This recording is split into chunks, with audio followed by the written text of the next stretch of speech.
Hello everyone, this is Santiago Vasquez. And I am Martin Cervantes.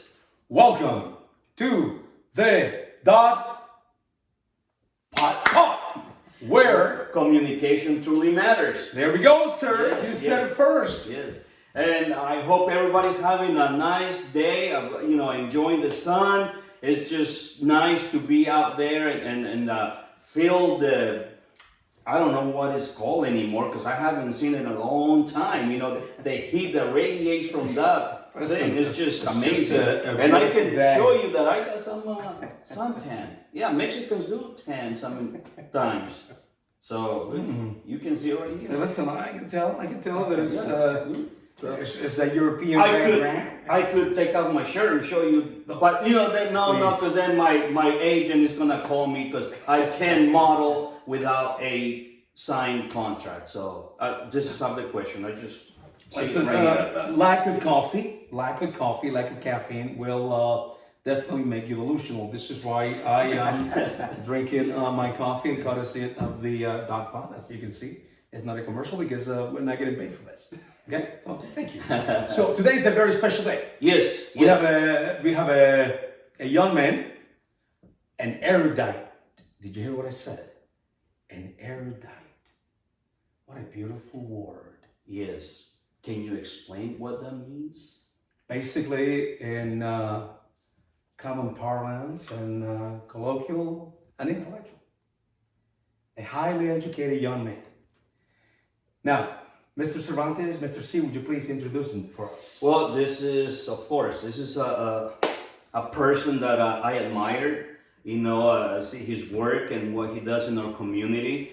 And of course, we couldn't say no and would not hesitate to bring him on board so he can explain what's going on in the community, what the things that he's involved with, and of course, the school district, because he is the president of the school board, USD 500. So don't mind the red shirt. I'm good with that. I can deal with this, So Mr. Randy Lopez, welcome. Welcome to the Dotte Pot, sir. And thank you for accepting our invitation. Now, can we call you Randy? Yes. Is that okay? Now, we like to start or podcast by asking the guest, would you please tell us a little bit about your cultural background and ethnicity? Yeah, sure. No, absolutely. First of all, though, let me just say thank you so much for opening your doors and allowing me to share this space with you all. I'm also an admirer of you both and the work that you do in the community and the work that you do to help support our families, our students, but just overall Wyandotte County to make this a great place for all of us. So I really appreciate this time to have a conversation, right, and get to know each other better because I truly feel that through communication, through relationships, we can build trust with each other and we can have a better and stronger community. So I appreciate the time to have this conversation. Welcome. Thank you. You are welcome. So to your question, you asked a little bit about my background, heritage, and so I am a son of Mexican immigrants. Both my parents were born in Mexico. My dad's side of the family is from Torreon, Coahuila, and my mom's side is from Monterrey, Mexico. And so they actually met here in Kansas City, and this is where they were married and made a life for themselves. Family, I still have family in Mexico, in Monterrey, in Torreon. Shout out if they're watching.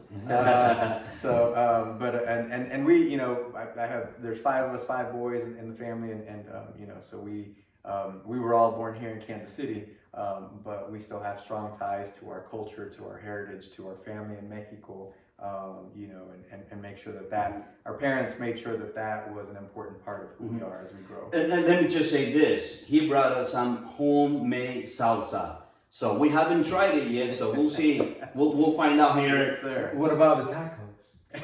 Well, we're going to get into that because there's something else behind the taco deal. Oh, there we go. Although we're number 1 in the U.S., That's right. The taco Kansas capital. City, Kansas. That's it. Yeah. So your parents came from Mexico? Yes. Or Mexico?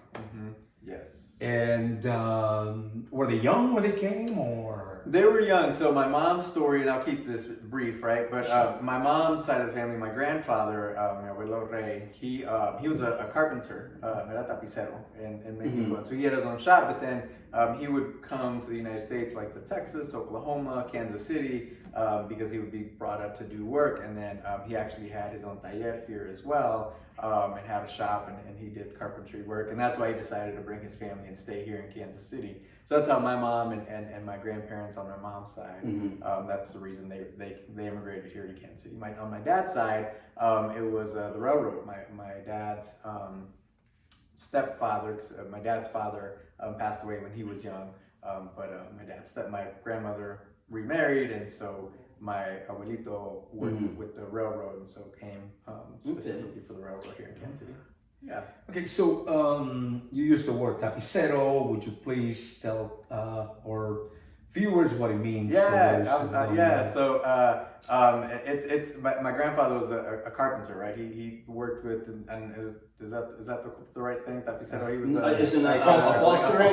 Thank you. That's it. That's why the Spanish word sticks with me. The English word. It doesn't. It's okay. It's okay. So he did upholstery and did that here, and had a shop here in Kansas City. Okay.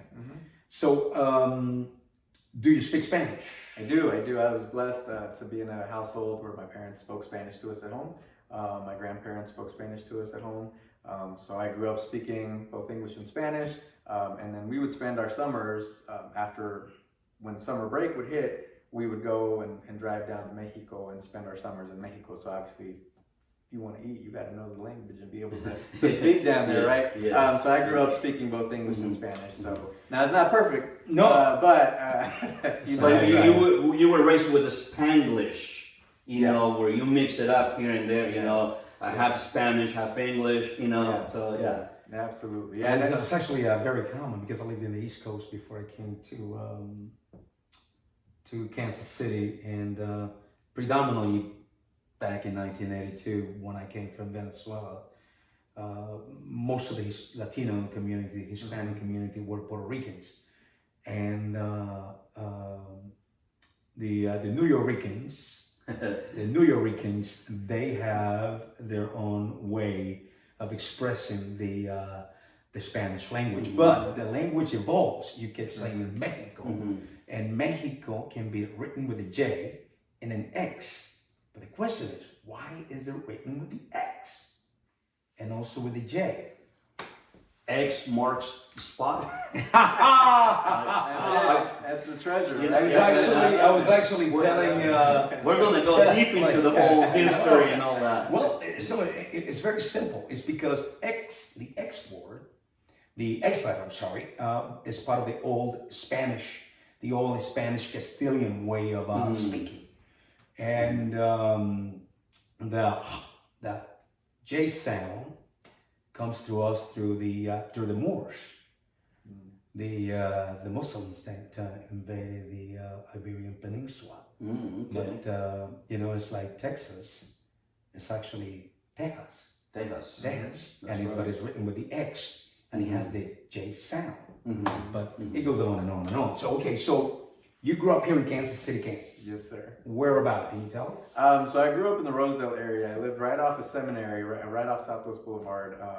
And so grew up in Rosedale until I was about 13 years old. Then my parents moved over off of Central Avenue. So we had a house right there on the corner of 17th and Wilson.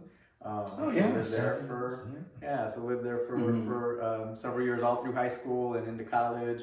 And then I now live over in Northeast KCK as well. No. What schools do you attend here in the art district? Okay, so actually elementary school, I went to a private school. So I went to Holy Name Schools right down the street from the house. And so that's where I went for elementary. But then 8th grade, I actually tested in to get into Sumner and was accepted into Sumner Academy, and so graduated from Sumner Academy, class of '99. Shout out to all my sailors out there, that's where I graduated high school. And from there, you went to college. Yes, Can you sir. tell us where you went? Yeah, so after graduating from Sumner, I went to Rockhurst University. I had a few different options. I explored going out of town somewhere, but it was really you all probably relate. Family is very huge for me and my parents, and having being here close to home, being able to go back and forth and see family. So that was ultimately why I decided I wanted to stay local. So I went to Rockhurst University on the Missouri side, and had a great college experience there. I lived at home while I was in school, so I was a commuter. Oh, nice. You were a commuter. And I did Rockhurst and did the community college experience as well. I wasn't the best student, but I got through, managed to get through, and was able to graduate. And I think that's a big thing when the Mexican Hispanic community, when kids, young men, young ladies go to college, most of the time they stay at home, they live at home, and then just travel to a local college. That's a big thing. And my son was one of them, although he went to Neosho County Community College. He was here every weekend. Yeah. I guess there is the type of unity in our culture, and not to always just be away. Right. So I serve on the Hispanic Development Fund of Kansas City, their board of directors as well. And one of the things that we do is we provide scholarships to Latino students who are either graduating high school or current college students. And that's one of the things that we see with our students. And we encourage them, hey, explore and your options. And we talk to parents as well about why it's important, to support their child, whether they want to stay local or if they want to go, further away. And I think that's part of just the education process of the family, right? Because it is even though you're the one going to college, it really is your family can be important and can be supportive of that. So, but that's one of the struggles absolutely we see. One of the questions is, do I stay local? Do I stay close to home? Yes. Do I venture out a little bit further out, away from my family? But we see that a lot with our students. Remind me about parents supporting their kids with their education later on, because we're going to get into all this, especially in our community. Yeah. I know we're going to be talking a lot, and we tried to divide this interview in 3 pieces. But hey, listen, when we're talking things that are great here, and great for the community, and people that are doing things that are great for the community, this is and especially having the three amigos here today. There we go. It's just special like that. There we go. There we go. The descendants of immigrants, right? Yes. I'm an immigrant, pure immigrant. We are all immigrants. Yes. Right. Oh yes. So what was your major at Rockhurst University? Yeah, so I actually got a dual degree in Spanish and nursing. So I graduated from nursing school, which at the time, it was they partnered with Research College of Nursing. So that's where I took my nursing classes, but it was through Rockhurst as well. Is it a Jesuit university? It is a Jesuit university. The Jesuits, Ignacio Loyola. Yes, sir. Yeah, that's right. Spanish. Father G, Homeway Industries. There we go. Shout out to LA there. Yeah, Some of the toughest and most sincere priests that you can find in the world. They're heavily involved with the poor people of the world. Yes. So from there, you decide to go to college. Out of all the places, you go to the Big Apple. Yes, Why? Yeah. Why the Big Apple? Isn't that where everybody wants to go? No. No. You're right. I thought traffic was bad in LA, but New York, no, you cannot even drive there. Bicycle, no. It was for me. It was several reasons, right? I love Kansas City. Kansas City has always been and continues to be home. And after I graduated from Rockhurst, I had the opportunity to work at a hospital for a few years and really gain some real world experience and work, but also see what is it that I'm interested in, how else could I further my education and myself professionally and personally, right? One thing that really interested me was just community health, public health, advocacy. What does that mean? What does that look like? And so I had a good friend of mine apply to this program called the National Urban Fellows Program, and he told me about the program. And so I applied and I was accepted, and that program is through Baruch College in New York City, and that's where I felt it's a program geared towards working with minority and women students to get them experience in the public sector, understanding how to give back through the public sector, and then placing us in different fellowship programs to help further our experience. So it was a great opportunity, a great program, national program, and you know, for me, it was also an opportunity to maybe step out of my comfort zone a little bit, right? Like I'd been in Kansas City all my life, both for school and professionally, and I thought, what a way to just expand myself and grow and test myself and challenge myself by going to a whole new city, a big city, where I knew nobody. What was your first impression of the Big Apple when you like landed or drove? I don't know. Is it in the Bronx? So the college is actually in Manhattan. So Manhattan. Yeah. It was crazy. It was surreal. I remember when the first time I went was for my interview, and you know, we did an interview in person, and just, you know, flying into New York and seeing like how huge it is, right? And like the concrete jungle, right, as they say, right? But it was just, I was in awe thinking about like how amazing like that we have this in our country and like so many people. And when I was walking the streets initially, seeing all the different people, the diversity of people, the cultures, the languages that you would hear walking down the street, the different colors, shades of people. I mean, for me, that was beautiful. The food is just, oh my gosh, yeah, the food. It was great. It was scary. I absolutely was a little scary. Again, being, I don't remember how old I was back in 2008. It's a long time ago. But being the first time being alone in a big city like that, not knowing anybody, not knowing what, you know, what's next, it was a little intimidating. But I loved it. I loved every minute of it. So you went to get your master's degree there? Yes, sir. Yeah. How long did it take you to complete your master's? So it's a 1.5-year program. So you get your master's in public administration.